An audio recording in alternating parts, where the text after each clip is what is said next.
Hello, everyone. Thank you for helping with moving, chair moving. That was a strange setup for the room. So I would like to welcome everybody to the third in our lecture series on anti-Semitism and Islamophobia. And I'm going to just remind folks who haven't been traveling with us through the semester what we're doing. So this is a lecture series that's attached to a class that I'm teaching the semester at Brown called Anti-Semitism and Islamophobia.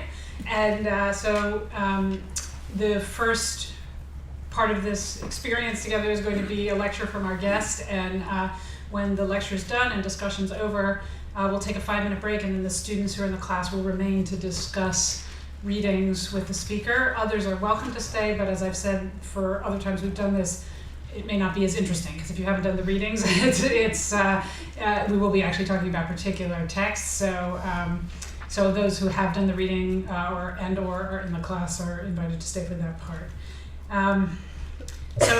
It's a profound pleasure to introduce to you Ethan Katz.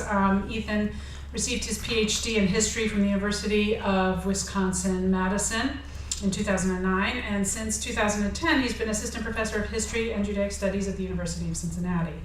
He's currently completing a study of Jewish-Muslim relations in France since the First World War, which is entitled The Burdens of Brotherhood, Jews and Muslims from North Africa to France, which is currently under contract with Harvard University Press. He's also co-editor of the first book-length engagement between the secularism debate and the field of Jewish studies, in a book that is not yet out but soon to be, entitled Secularism and the Jews, which will come out with the University of Pennsylvania Press. Katz has published a number of articles in journals such as Jewish Quarterly Review, the Journal of North African Studies, and the Journal of European Studies. He's also been the recipient of a number of very well-respected grants and fellowships, including at the Advanced Judaic Studies Center at the University of Pennsylvania. There's some chairs up here, guys, if you need them in the front. So that's the formal bio. I just want to say a few other things in this introduction. So Ethan and I have known each other a long time, and the way we got to know each other, it's fun to introduce people that you know well and like a lot. And Ethan is one of these such people. The way Ethan and I got to know each other is a very, very long time ago, when I was just starting the book that I just published on Muslim-Jewish relations in France. I got an email from a doctoral student at the University of Wisconsin writing me to say, I heard about the project you've started, and I had been working on it for about a year. I'm about to start a similar project, and somebody suggested that I contact you. Now, when you get an email like that, just somebody telling you who's a graduate student that they're starting a project that is the same as your project, you have two choices. One is to assume a voice of stature and say, I am the specialist on this, I've started my work and you should find another project. That's one option. Somebody had done that with me when I was a graduate student, when I said what I was working on, and it wasn't the most welcoming response. So there's another response in that moment, which is to take a deep breath and say, oh, that's so exciting that somebody else is working on a project I'm interested in. Let's see what we can learn from each other. And thus began a really, really wonderfully fruitful relationship. This lecture is part of that relationship. We are co-editing a book together, which I didn't mention on the list of forthcoming publications that Ethan is responsible for, but we are jointly editing a book on colonialism and Jewish history. And I can say that Ethan is among the most sophisticated and interesting and generous scholars of Jewish history that I've had the pleasure to work with over the years that I have had the privilege of being working in this field. So it's really a great honor and privilege to welcome Ethan Katz to Brown.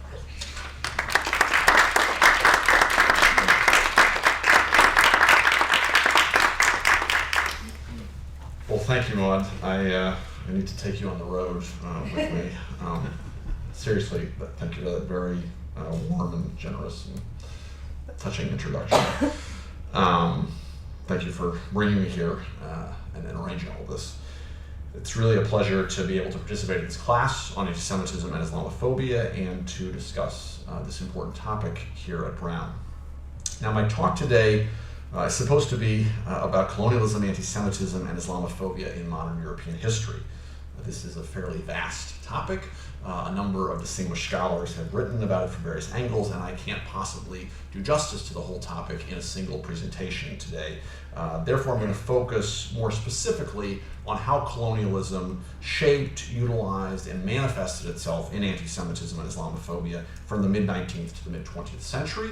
And in order to bring concrete specificity to the discussion, I will confine my talk to the French Empire, particularly French Algeria, a choice I'll explain more in a moment. I'm going to start my talk by sketching briefly the ways that European colonial ideology and practice lent themselves from early on to anti-Semitic and Islamophobic tendencies. And I will then proceed through a series of three what I call historical snapshots. These come from 1870, 1916, and 1942. Broadly speaking, this talk will trace three stages of history. First, we will see how in the 19th century, with respect to French Algeria, but also often more broadly, Islamophobia became much more pronounced in the colonial venture than anti-Semitism. Though Jews' position was never entirely secure, in certain instances they even benefited from colonial rule. By the period between the two world wars, anti-Semitism had gained growing ferocity across Europe, in France itself included, and the colonial venture had also reached its peak. Both Jews and Muslims were frequently depicted with highly racialized imagery, and in many instances faced significant legal and social discrimination.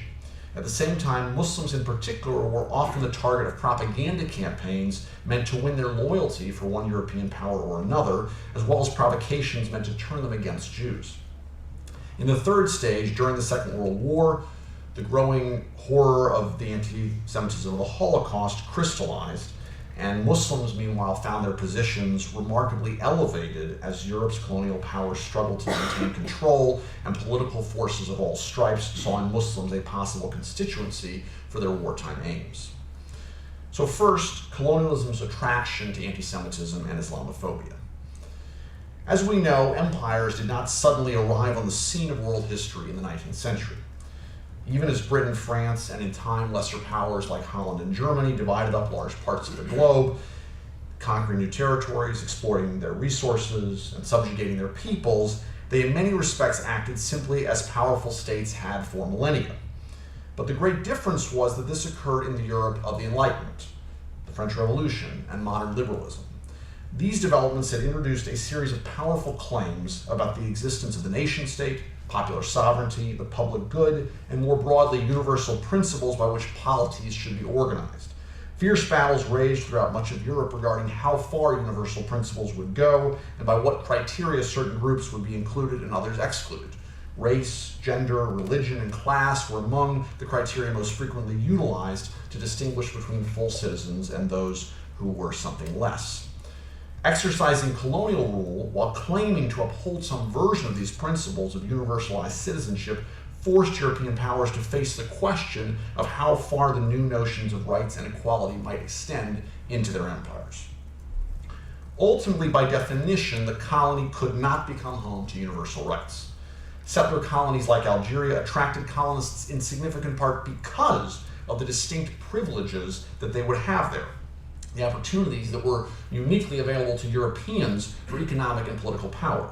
Only if the European colonist was legally superior in such places would such opportunities exist.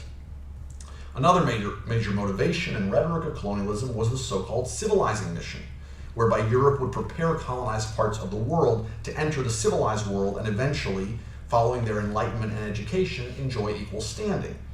Only if Europe was considered superior and the colonized world inferior could such a mission have any logic, and only if Europe remained superior and that moment of equality remained forever in the distance would the civilizing mission have ample reason to continue. Beyond these practical realities, more intangible factors served as well to essentialize the colonized, including Muslims and Jews, in the 19th century European mind. These included a series of long-standing ubiquitous Orientalist images and associations that exoticized both groups. For many Europeans, the disproportionate fascination with Muslims and Jews meant that both groups were at once different and alluring, uncivilized and intriguing as possible targets of the civilizing mission. And such an outlook connected to another key ingredient, religion, and specifically the history and specter of Christian missionary work. due to all of the ways that Europeans associated Jews, Muslims, and other colonized peoples with ideas antithetical to the Enlightenment on the one hand, and to the manner in which European colonization connected itself to the work of human progress on the other hand, one can reasonably understand modern colonialism as in significant part a secularized version of European missionary work overseas. At the very least, the image of the Christian missionary spreading the gospel was not far from that of the enlightened European colonist setting off to share the fruits of civilization. Who better to receive the new divine wisdom, as it were, than Muslims and Jews, both long-standing objects of religious hostility, fascination, and conversion fantasies? Thus, colonialism relied upon hierarchical thinking, actual hierarchies of political and economic power, and long-standing Orientalist and religious imaginations that all lent themselves to the exoticizing of Jews, Muslims, and other less familiar groups within the European colonial project. The final element needed to harden such notions was that of modern race thinking. It is hardly a coincidence that the era of great colonial expansion in the last decades of the 19th century was also the era of the rise of racial thinking. During this period, as is well known, a growing number of leading philosophers and political leaders, but also experts in eugenics and so-called race science, articulated ideas about hierarchies of races, of so-called white European superiority, and of the inferiority of allegedly darker-skinned peoples, with Jews and Muslims often included in the latter categories. The social sciences of anthropology and ethnography also played a major role in such outlooks. Frequently, ethnographers accompanied colonial settlers to newly conquered territories where they wove elaborate, frequently contradictory theories about the racial hierarchies among the local population.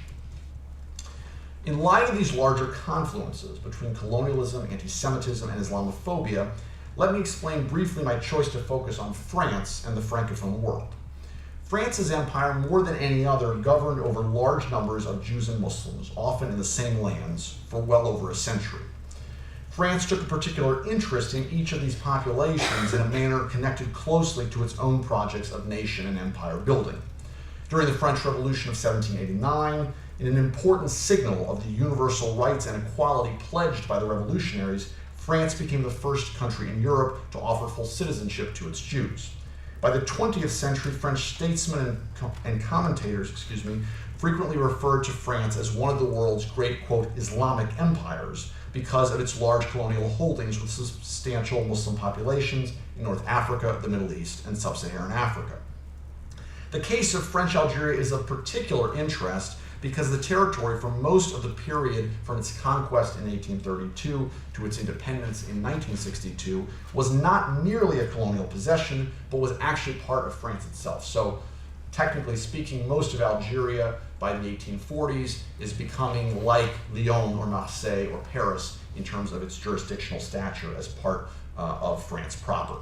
And this meant that the contradictions of France as a universalist republic and a global empire, as a country promising to bring the democratic ideals of the French Revolution to the world, while showing in its empire how many groups were excluded from such ideals, played out with unusual immediacy in Algeria. Frequently, Jews and Muslims lived such contradictions particularly vividly. And finally, related to these issues, France and its empire illustrate more clearly than, say, the British, German, or Dutch cases the way that attitudes toward Muslims and Jews were often interrelated and rarely altogether independent of one another. This brings us to our first snapshot from 1870. So 1870, the Kremlin Decree as Hierarchy of Exclusion. On October 24, 1870, with the so-called Kremlin Decree, nearly all of Algeria's 37,000 Jews became full French citizens. The act was named the Kremlin Decree due to its leading advocate, Adolphe Kremlin, a prominent French lawyer, major figure in the French Jewish community, and the Minister of Justice in the French government at the time. And the decree, which came 40 years after the French conquest of Algeria, was a startling event. It was the first time in French history that an entire group of people was granted citizenship based upon its religious affiliation. The moment crystallized a growing hierarchy of exclusion in 19th century Algeria, wherein the French administration came to favor greater rights for Jewish natives than Muslim natives. It was not at all clear that this would be the case from the outset of French rule in Algeria. Shortly after the conquest, French officials created three systems of law. The colonizers would be governed by French law and administrators. Both Jews and Muslims would remain under the jurisdiction of their own religious law and courts. In particular, with regard to family and religious questions, this system remained in place for decades. And meanwhile, during the early years of French conquest, French officials were frequently very hostile in their attitudes toward Jews. During the first decade or so of colonial rule, there were repeated reports that discussed the, quote, problem of Jewish power in Algeria. One of the leading French generals in the conquest of Algeria, Thomas Robert Bugeaud, even proposed at one point the removal of Jews from the cities, and he longingly exclaimed, quote, "Oh, that we could replace through this means or by another the Jewish population."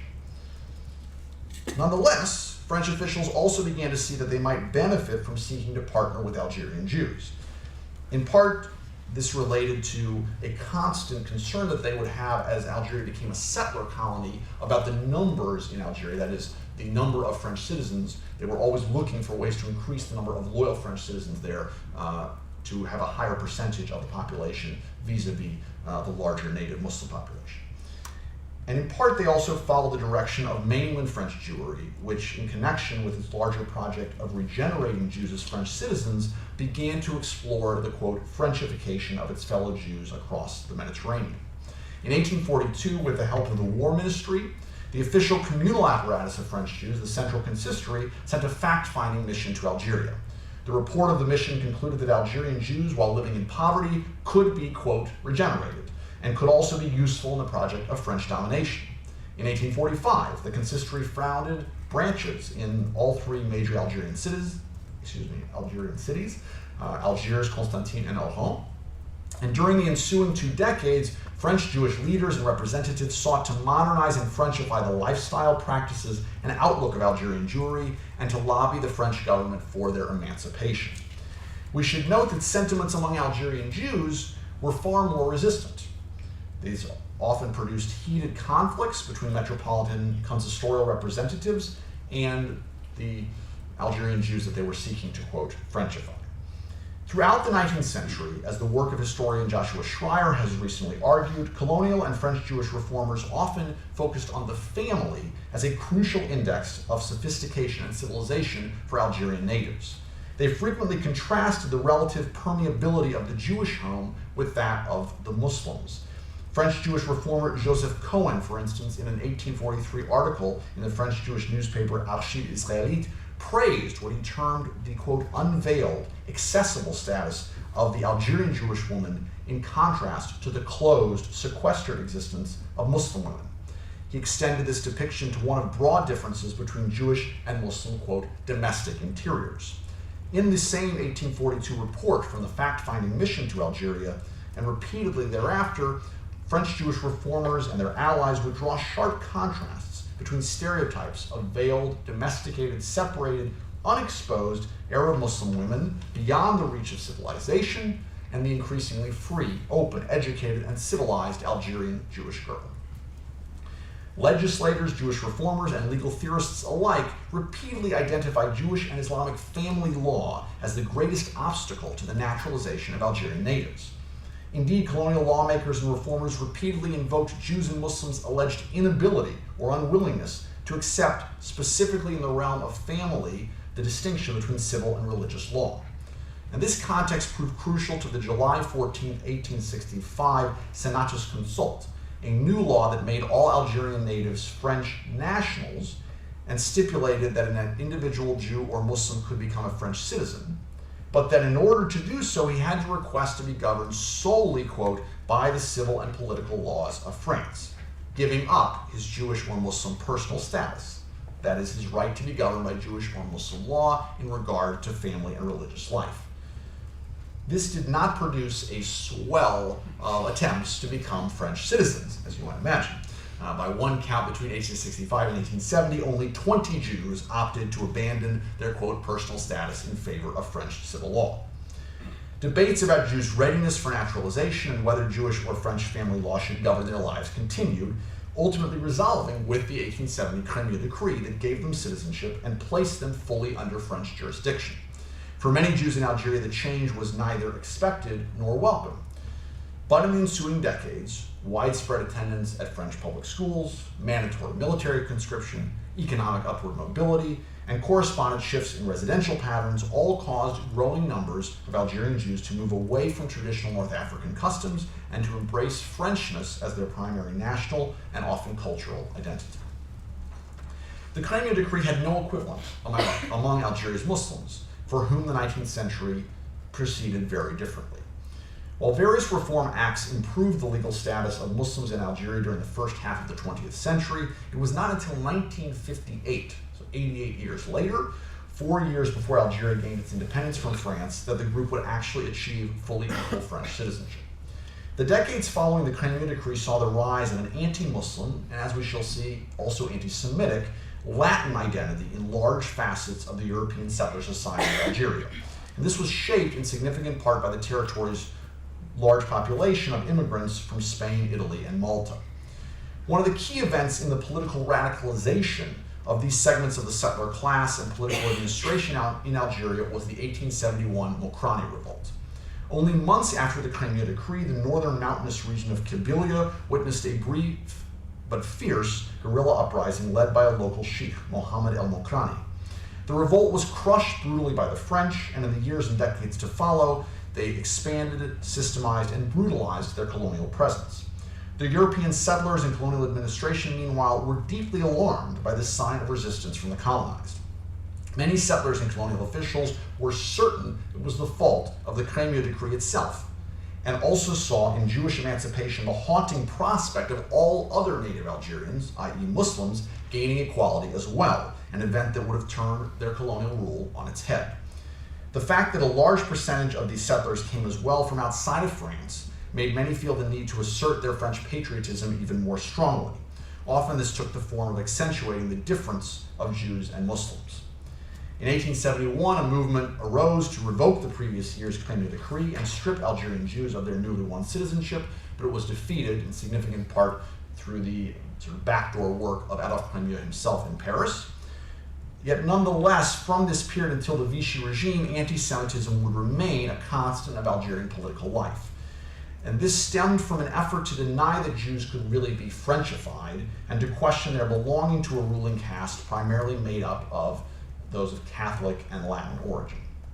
The European settler classes, moreover, increasingly saw the metropolitan administration as out of touch with their needs and sought to make French Algeria in their own conservative image, viewing it as a kind of tabula rasa onto which their fantasies could be projected. The connections drawn by many European colonists between Jews and Muslims in Algeria at this moment are highly revealing of the relationship between Islamophobia and anti-Semitism. The belief that jealous Muslims fomented the Mokrani Revolt as a protest against the unfairness of the Kremlin decree, I can barely stifle laughter at the prospect, offers an initial example of what would become repeatedly articulated European fears that Jews and Muslims were always at odds, seen by many as primitive tribal peoples ready to do battle with one another like their biblical ancestors. This, we should note, was long before the beginning of the Zionist-Arab conflict, which would often later be cited as an example or as the cause of certain Jewish-Muslim enmity. Moreover, such a consideration shows how Jewish and Muslim rights were often connected in the minds of Europeans. The same, however, was not necessarily true for Muslims and Jews. During the Mokrani Revolt, no call to war issued by Muslim religious leaders mentioned Jews. No statement before the tribunal that prosecuted participants in the revolt referred to Jews or Jewish rights. Many of the rebels even used Jewish lawyers to defend them. In the face of the efforts to undo the Kremlin decree in 1871, Jewish leaders secured a statement from a group of 24 Muslim notables in the city of Constantine that touted the Muslim population's support for the decree. Despite France's official goals of, quote, assimilating the native population of Algeria, the late 19th century witnessed a series of measures that created increasingly unbridgeable divides between the colony's European colonizers and the Muslim colonized. In 1881, the French administration created a special native code consisting of extremely harsh penalties for violation of 33 separate restrictions imposed solely on native Muslims. Meanwhile, with the French citizenship law of 1889, all, quote, Europeans of Algeria became full French citizens. the administration continued to dismantle long-standing tribally and communally based property systems of Muslim society, expropriating millions of acres of farmland, and it placed extreme tax burdens upon native Muslims. To be sure, we see here that in the late 19th century colonial context, Jews were seen by the French state and society as more capable than Muslims of being, quote, civilized. In the hierarchy of exclusion so crucial to the colonial context, Islamophobia proved far more absolute at this time than anti-Semitism. And moreover, this was not merely true in Algeria, though it was most evident there. In Tunisia, and subsequently Morocco, which became far more loosely ruled as so-called French protectorates in 1881 and 1912 respectively, and which never had the kind of large settler class that came to Algeria, the French administration never promised assimilation to the inhabitants as it had in Algeria. Nevertheless, France was fairly cooperative in these colonies with the formation of dozens of schools of the Alliance Israélite Universelle, or AIU. The AIU, a French educational organization founded in 1860, sought to export the model of enlightened modern Franco-Judaism across the Francophone world and beyond. Though the French administration refused to contemplate anything like the Kremlin decree in either Tunisia or Morocco, and I'll say a little bit more about that in a few moments, the AIU schools offered a kind of Jewish-specific model for Frenchification. Muslims, meanwhile, in both of these colonies had few avenues available to higher education or upward mobility of any sort in the French context. And yet, nonetheless, the elevation of Jews over Muslims, particularly in Algeria, was ever fragile and hotly contested. This was never clearer than during the anti-Semitic outbreaks that occurred at the fin de siècle during the Dreyfus Affair. In May of 1897, in the port city of Mostaganem, in the middle of a cycling race, a fight broke out that resulted in Europeans and Muslims attacking the Jewish quarter. Max Régis, the newly elected president of the Anti-Jewish League and the future mayor of the capital city of Algiers, he was elected the following year, directed his supporters to go into the Jewish section of Algiers and chant, "Long live the army, down with the Jews." More than 100 people were injured, many Jewish stores were looted, and there were eventually a series of riots in the coming weeks and months across Algeria that targeted Jews. And this is really the moment where anti-Semitism took hold as a central feature of Algerian political life. Régis founded a newspaper called L'Anti-Juif, which was inspired actually by the ideas of notorious anti-Semitic French author Edouard Drumont, who had written the infamous screed La France Juive, or Jewish France, in 1886. And this newspaper achieved quite a large circulation for its time, about 20,000. Drumont himself was actually elected a deputy to the National Assembly from the 2nd District of Algiers that was in the following year, in 1898. 3 other candidates the same year from the same anti-Semitic party won seats in Algiers, Oran, and Constantine, which gave the anti-Semitic party 4 of the 6 of Algeria's seats in the Chamber of Deputies. The city of Oran elected a majority anti-Semitic municipal council for the first time. This would set the tone for its local politics for decades to come.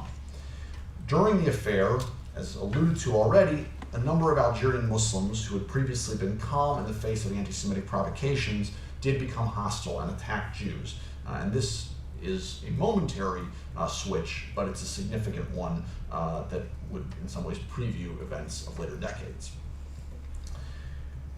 Our second snapshot comes from a highly charged and revealing confidential administrative document written by the French Resident General of Tunisia at the height of World War I.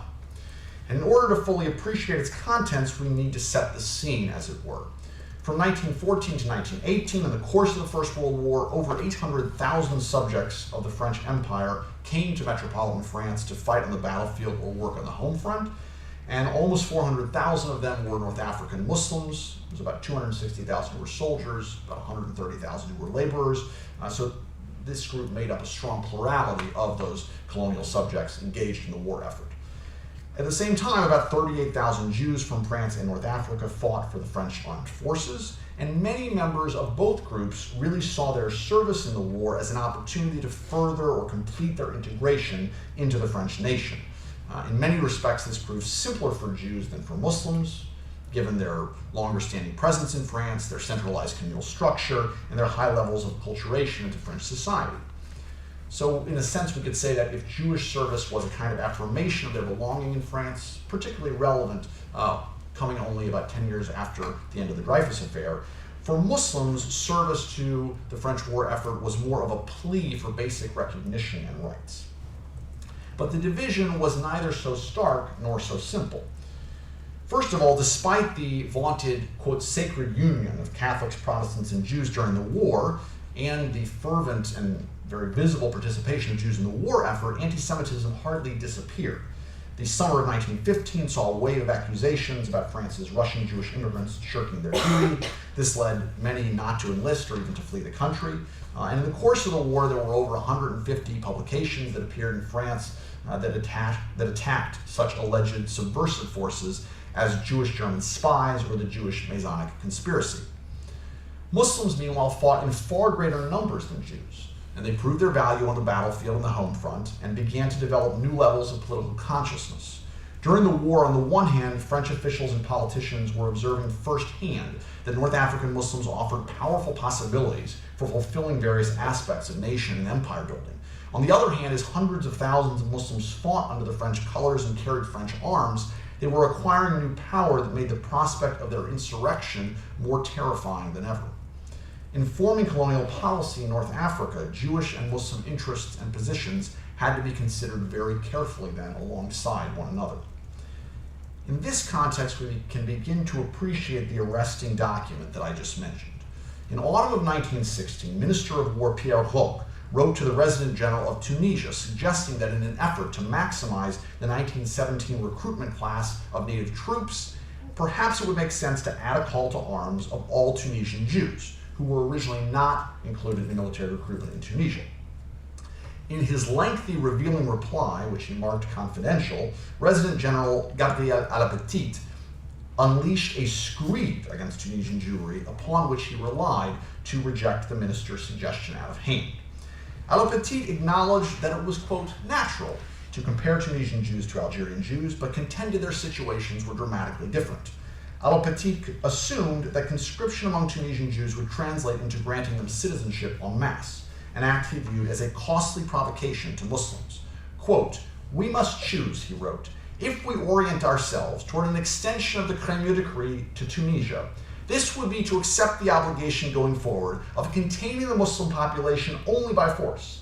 This would be exchanging the faithfulness of important and proven Muslim military contingents for a Jewish secondary force that all of the current data permits us to consider as mediocre in every regard."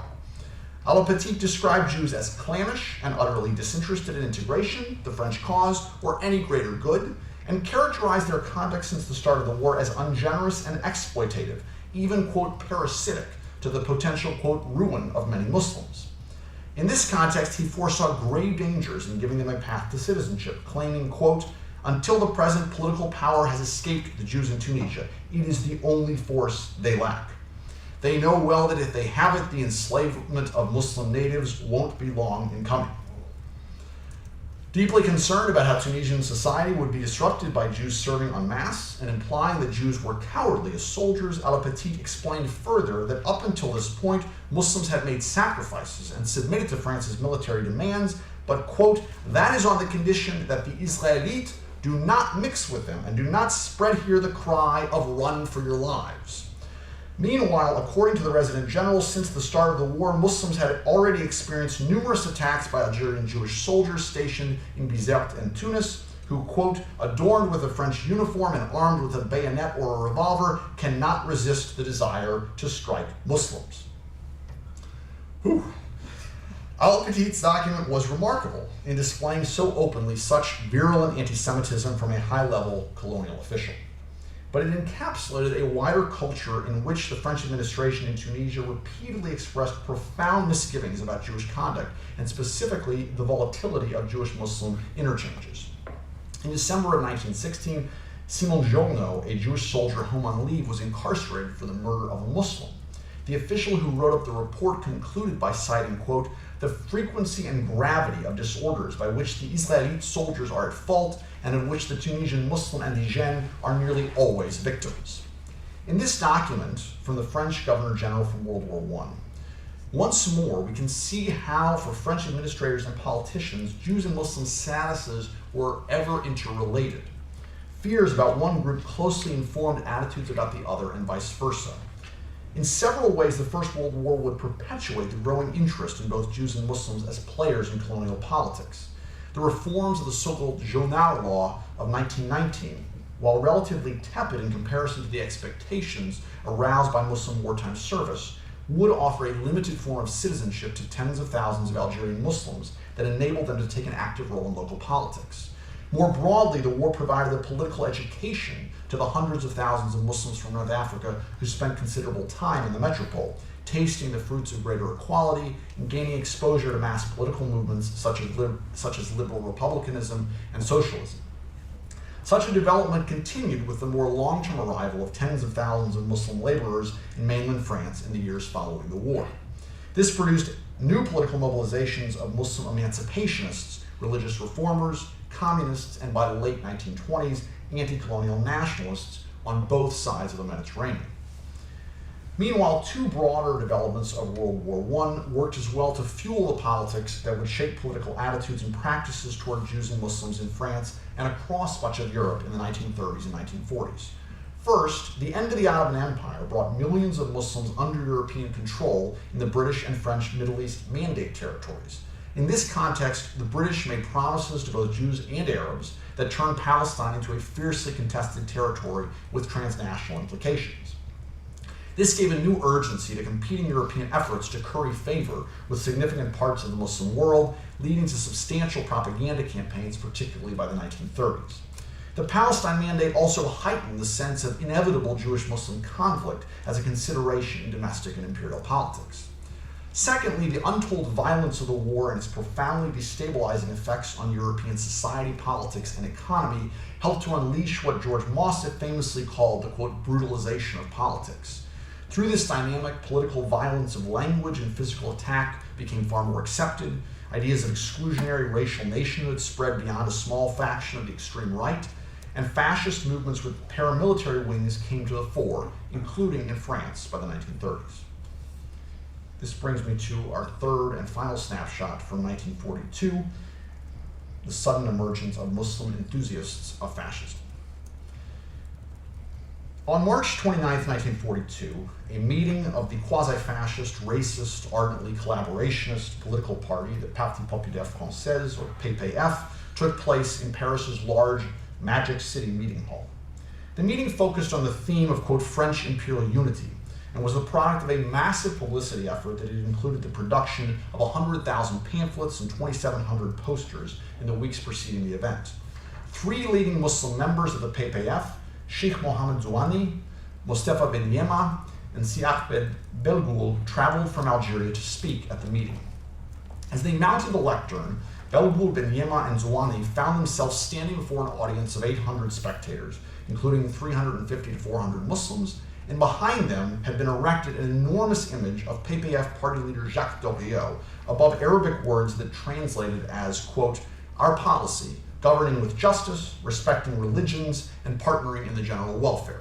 The phrase echoed the PPF's imperial motto of rule, respect, associate, part of a policy platform that was deeply committed to the French Empire and its hierarchies, but that offered Muslims and other colonized natives greater autonomy and respect for their cultural and religious traditions and institutions. All three Muslim leaders delivered impassioned speeches. Ben Yema in particular articulated a markedly exclusionary religious politics. He exclaimed, quote, God tells us in our Quran, the greatest enemy of Islam, it is the Jew. He lamented that, quote, Jews at any price want to destroy Islam, and he linked Judaism with communism as a, quote, two-headed serpent that Muslims had to fight. This seemingly extraordinary scene was not the product of happenstance, but the culmination of a lengthy process that had begun in the 1930s as French and Algerian politics became increasingly bitterly divided between right and left. In the shadow of the tremendous losses of World War I, and in the context of economic recession, escalating international tensions, increasing political ineffectiveness on the part of the French parliamentary system, and a sense of cultural malaise, extremist political groups of the far right began to proliferate. The question of Jews and Muslims' place in the French polity became hotly debated in this period, and this was particularly in the context of two major issues. First, the question of the future of French Algeria, and secondly, the struggle between fascism and anti-fascism in France. The far-right groups that came to prominence in France, and even more so Algeria during these years, ranged widely. There were militant peasants, there were neo-monarchists, many groups in between, but they shared certain key characteristics. All of them were focused on veterans in the experience of World War I. All of them articulated an ardent, often xenophobic French nationalism. All supported traditional social hierarchies. All were fiercely anti-communist, and all had ambitions to replace Republican democracy with an authoritarian system. Most of the right-wing leagues had paramilitary dimensions and used symbols and gestures that drew on the imagery of German and Italian fascism. The far right and the perception of a fascist menace had an impact on Jewish-Muslim relations largely through the two largest quasi-fascist movements of the period, the Croix de Feu, or Cross of Fire, and from 1936 onward, when it was founded, the Parti Populaire Français, or the PPF. The right-wing leagues really burst onto the national political stage with the anti-parliamentary demonstrations that they staged on February 6, 1934, in which tens of thousands of demonstrators from far-right groups clashed with police in Paris, resulting in 17 deaths and 2,300 injuries. These riots crystallized left-wing fears of a growing fascist menace, and they provoked pride and political satisfaction on the right. And soon after, the leagues would seek to use their newfound prominence to expand their support. As both potential recruits and oppositional others, Jews and Muslims quickly became important signifiers for the breadth and limits of this effort. The Croix de Feu, or CDF, and other groups focused on recreating the national unity of the war's Union Sacrée, or Sacred Union. The CDF explicitly declared on occasion that whether one was Christian, Jewish, or Muslim, it didn't matter. What one had done during World War I took precedence. Such an outlook appeared to confer nationalist credentials on Jews and Muslims. But eventually, each movement turned to the politics of anti-Semitism. And likewise, even as they recruited Algerian Muslims, the CDF and the other movements defended the inequalities of colonial society. The CDF was the largest of these movements and by far the most important. Its membership would reach 700,000 to 1 million, estimated by the late 1930s. It had quite a tortured relationship with Jews. On the one hand, within the group, a leading financial backer, Ernest Mercier, a leading activist, Ferdinand Robe, and more than a few members were Jewish. And from 1932 to 1936, with support from the Paris Jewish community, the CDF took part in religious ceremonies in Parisian synagogues to honor Jewish veterans of World War I. On repeated occasions until the late 1930s, the party leader, Lieutenant Colonel François de Larocque, publicly rejected anti-Semitism. But at the same time, local sections of the CDF, especially in Algeria, sought to stir up anti-Jewish sentiment. By 1935, some party activists in Algeria entered Jewish neighborhoods to chant, "Long live Larocque" and "Long live Hitler." The League recruited numerous Muslims in Algeria. And certain observers estimated that as much as 10% of the League's membership in Algeria was Muslim. CDF activists often employed anti-Semitism in their pitch to Muslims. For instance, certain militants urged Muslim crowds in Algeria to chant, "Down with the Jews," or pressured Muslim farm workers to stir up anti-Semitic sentiment among their fellow Muslims. The CDF and other right-wing groups were accused of helping to foment the greatest episode of Jewish-Muslim violence in the French Empire during the interwar period, the riots of Constantine in Algeria in August 1934 that left 25 Jews and 4 Muslims dead.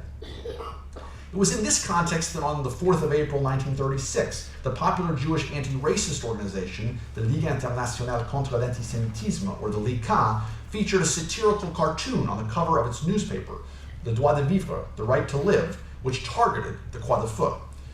The cartoon featured the group's leader, de Larocque, as a Janus, speaking to both Muslims and Jews. To the Muslims, he declares, "The Frenchman is not your oppressor. Your enemy is the Jew, who robs you and ruins you."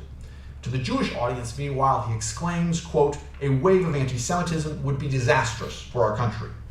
And the words here were not invented, they were taken from actual CDF leaflets that had been distributed recently in Algeria. In the face of the rising menace of fascism in France, a counter-mobilization was occurring, as exemplified by these kinds of critiques. And this took its greatest form in the left-wing coalition that became known as the Popular Front, which brought together the socialist and communist parties as well as the centrist radical party, I realize that the name is funny for a centrist party. I can explain more in the Q&A if people are interested. And many other groups that ally their interests and their values, particularly in the cause of anti-fascism, also supported the Popular Front very visibly. The Popular Front won the May 1936 parliamentary elections, and its head, Leon Blum, who was the leader of the Socialist Party and a proud Jew, became prime minister. Now, as if the rise of a left-wing government headed by a Jew of the Socialist Party were not enough, in his early months in office, Blum teamed with reformist former Governor General Maurice Violet, who was hated by the Algerian colonists, to propose the Blum-Violet Bill, which would have given full French citizenship to over 20,000 Algerian Muslims. As the recent work of historian Sam Coleman has shown, following the Popular Front's victory, as factory strikes erupted across not only France but Algeria in June of 1936, often with ample Muslim participation, the right-wing ideologues of French Algeria thought they were living their worst nightmare.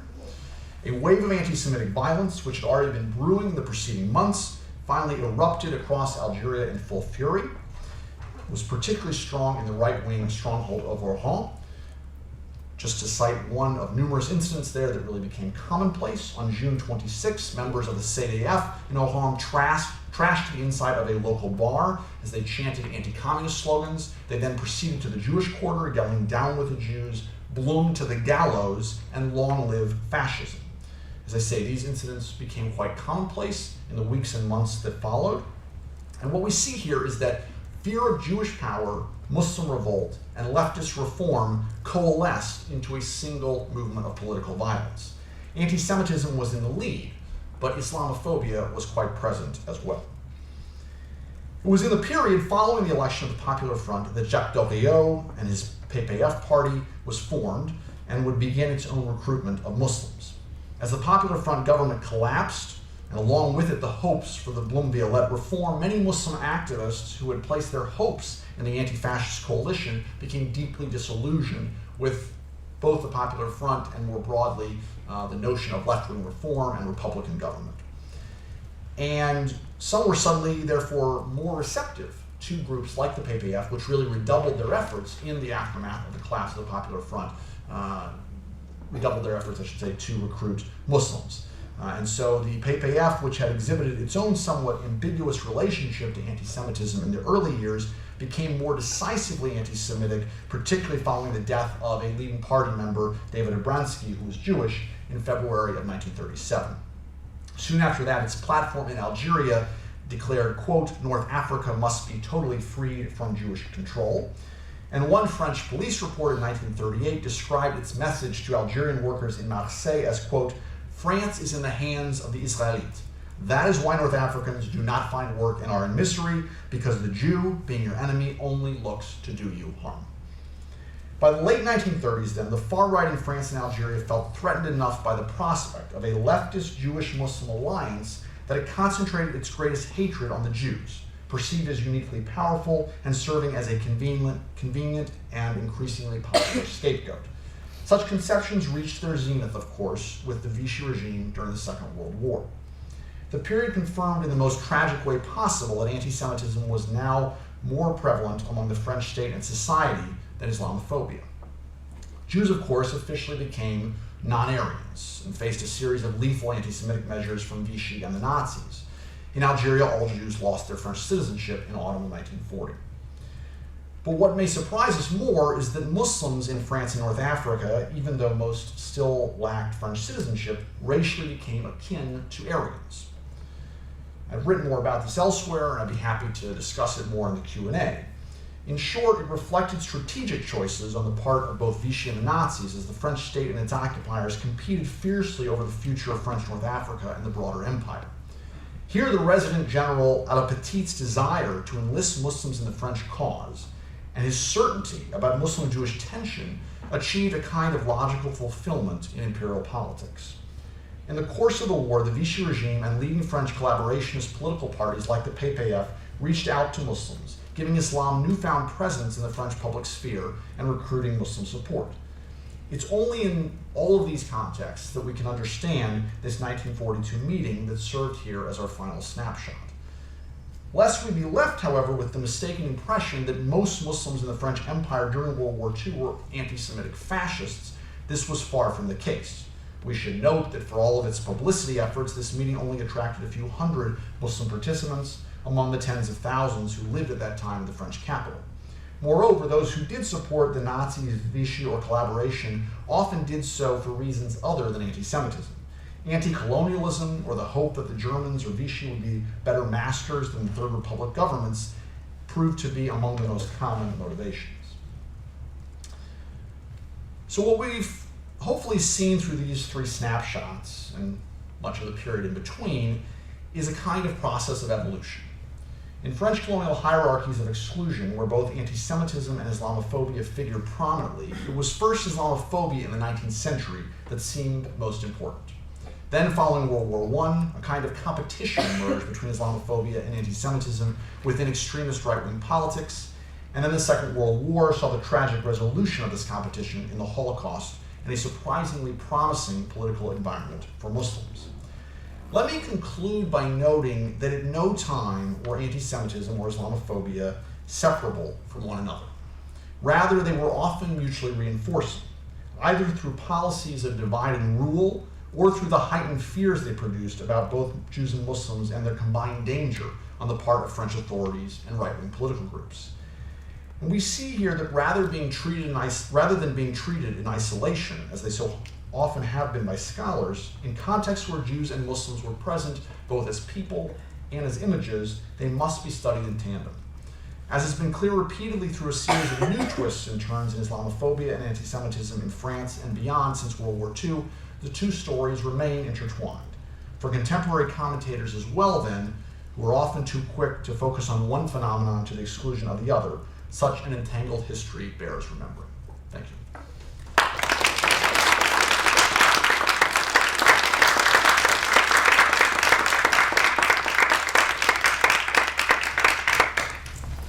So I'm going to okay with you, let you field questions yourself from the room, since what's the easiest way to do things. So we'll open the floor now to questions from people. Sure. The way you tell the story, it seems inevitable. Were there some interesting crossroads where things could have been different, either versus Jews or versus Muslims, or Sorry, versus? Jews or versus Muslims? Could have been more right. strict, or? Sure. It's interesting that you say that. I certainly don't mean to tell a story that I think is inevitable or that should ring as inevitable. Right.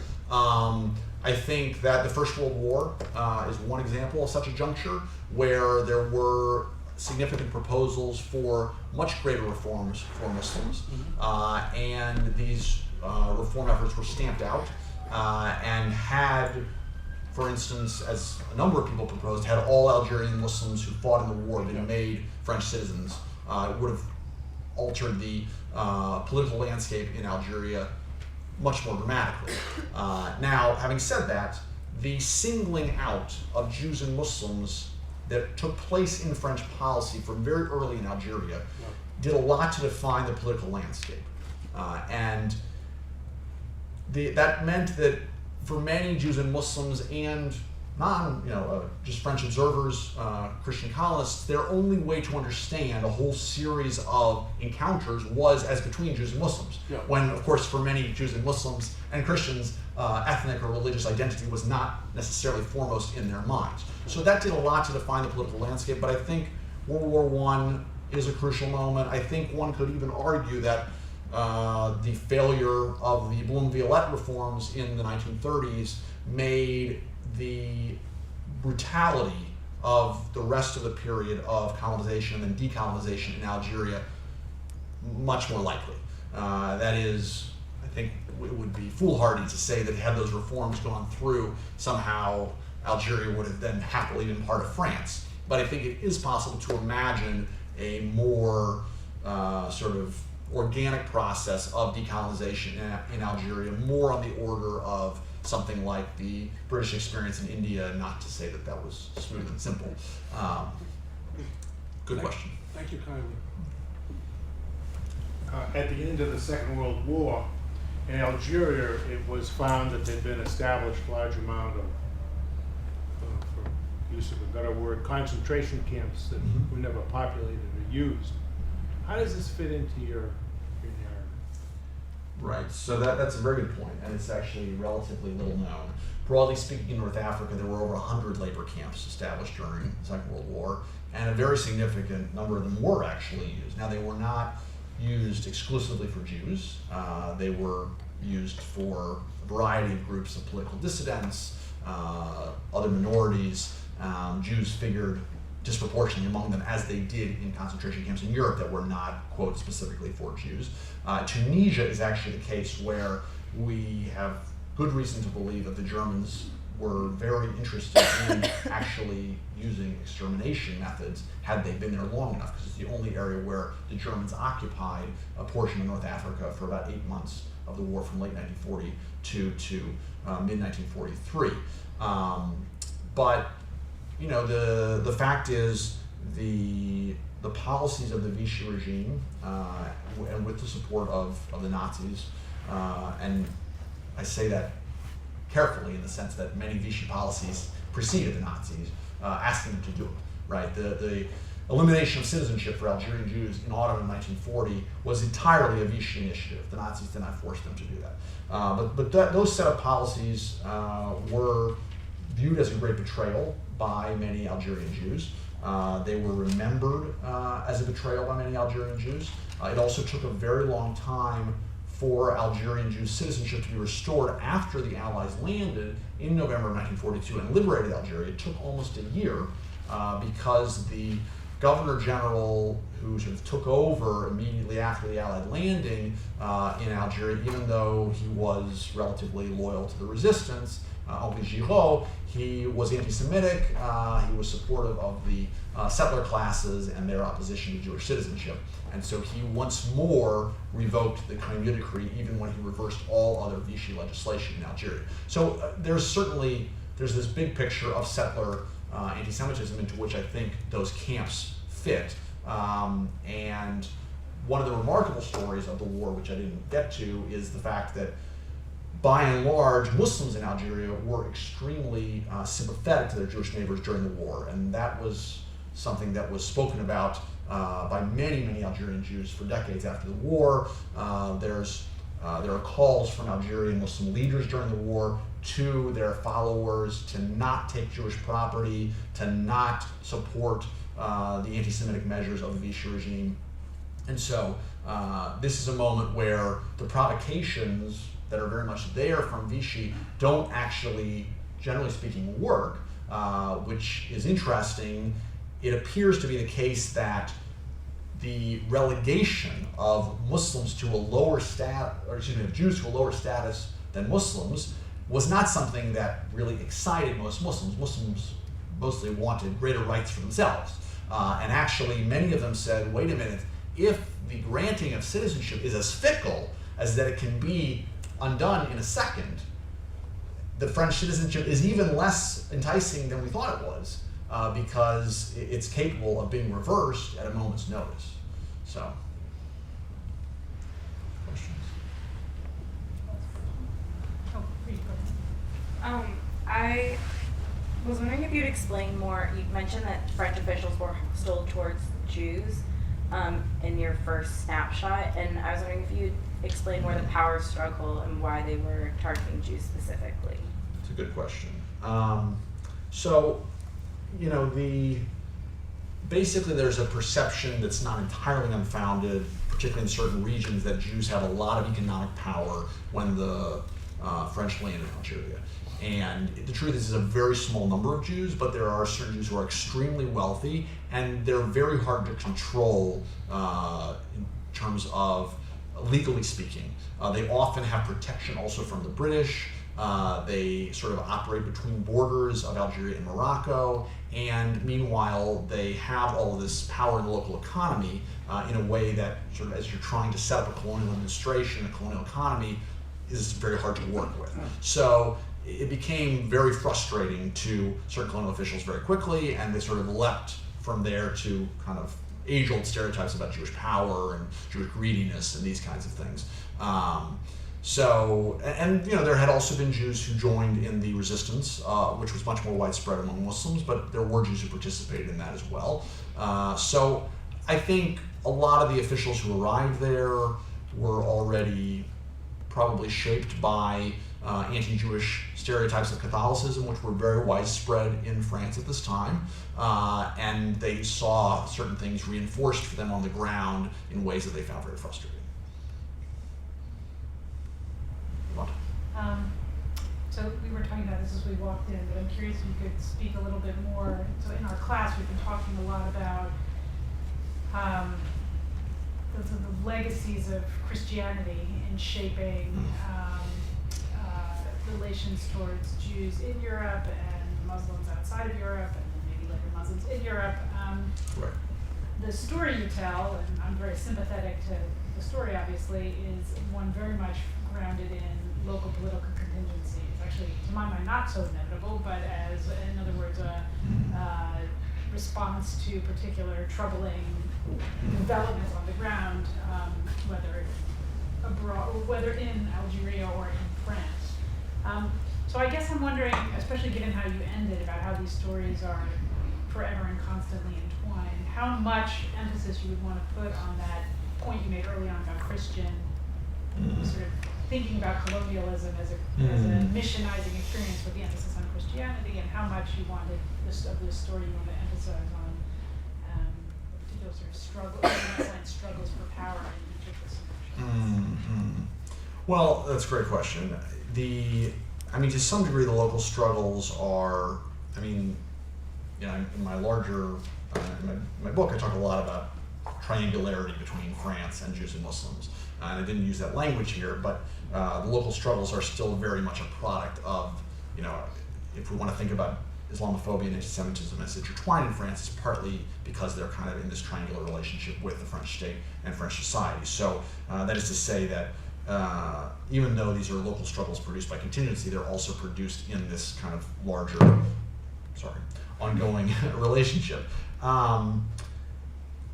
The question about Catholicism and Christianity, I think it's a little too convenient sometimes to see everything that comes in a secular guise as simply a secularized version of Christianity.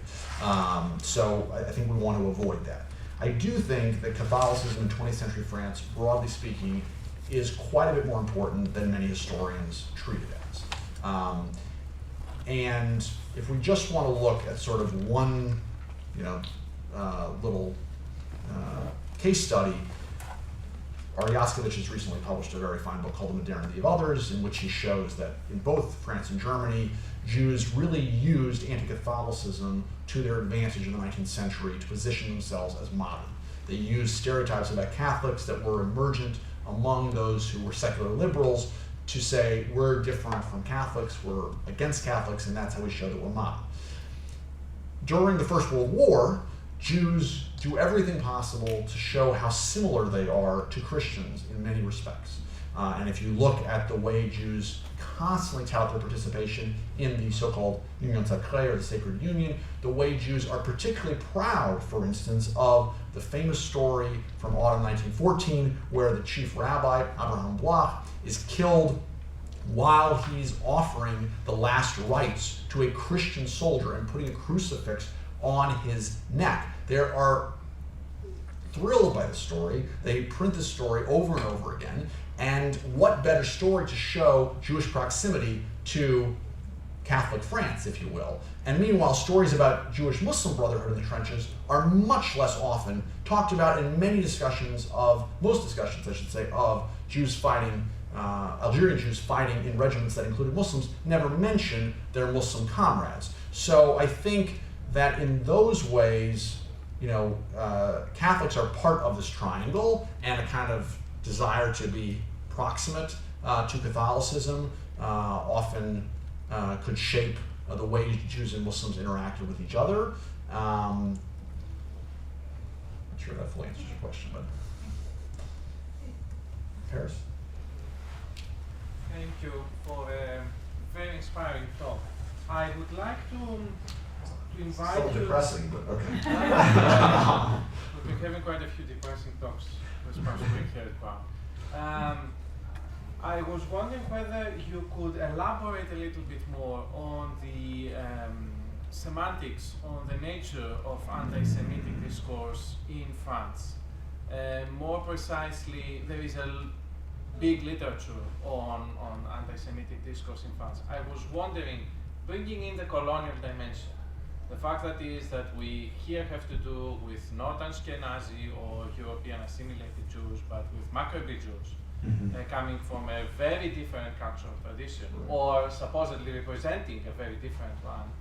How would that complicate the story of anti-Semitism? How would an imperial perspective complicate the story of anti-Semitism in the metropolis, or vice versa? That is, and therefore blur the categories even more between how is a Maghrebi Jew represented and how is perhaps not. Right, that's a great question. Just offer a few quick thoughts. I mean, to some degree, I would refer you to a book that just came out that I mentioned, which is Samuel Collins' book about colonial fascism in the 1930s. And I think he's given sort of the most thorough and really, the first serious exploration of this question about what he calls it colonial fascism. One can debate the term, what he refers to as colonial anti-Semitism. And what he argues, and I think he does so rather persuasively, is that the conservative settler classes in Algeria, particularly in the region he focuses on, Oran, which was a more conservative region, and which also had a very significant Jewish population and a high percentage of the local population, about 21% as of 1930-31. In that region, he argues, basically, Jews became the source of all fears. Jews became the scapegoat for everything. Whether there's a clear distinction between Ashkenazic and Mizrahi Jews is not so clear, right? Leon Blum's presence in the Popular Front is clearly part of what galvanizes the anti-Semitism of that moment among the settler classes. But on the other hand, it does seem to be the case that the fact that this group of natives became citizens and they were not entitled to become citizens, and this was completely imposed by the metropolitan government that doesn't understand anything that goes on here in Algeria, and they don't understand the kind of conservative European space we're trying to make here in Algeria, according to their ideology. That does seem to be important. So I think certain traditional anti-Semitic stereotypes, which were commonly circulating between metropole and colony among conservative groups, in some ways connected with stereotypes about Arabs, notions about illegitimacy related to those stereotypes. Maghrebi Jews in the metropole there are actually more Mizrahi Jews in the metropole than people realize in this period. By even the Second World War, there are 35,000. But they're pretty invisible to the larger French population. Their knowledge about Jews is pretty much restricted to Ashkenazic Jews, and anti-Semitic stereotypes are really built around groups like the Rothschilds and their connections to capital, these kinds of things. It's really only in the wake of decolonization, when you have these very large numbers of Jews come from the Maghreb, then you actually have numerous instances where Jews from the Maghreb get called Arabs. Sometimes people maybe know they're Jewish, oftentimes they don't.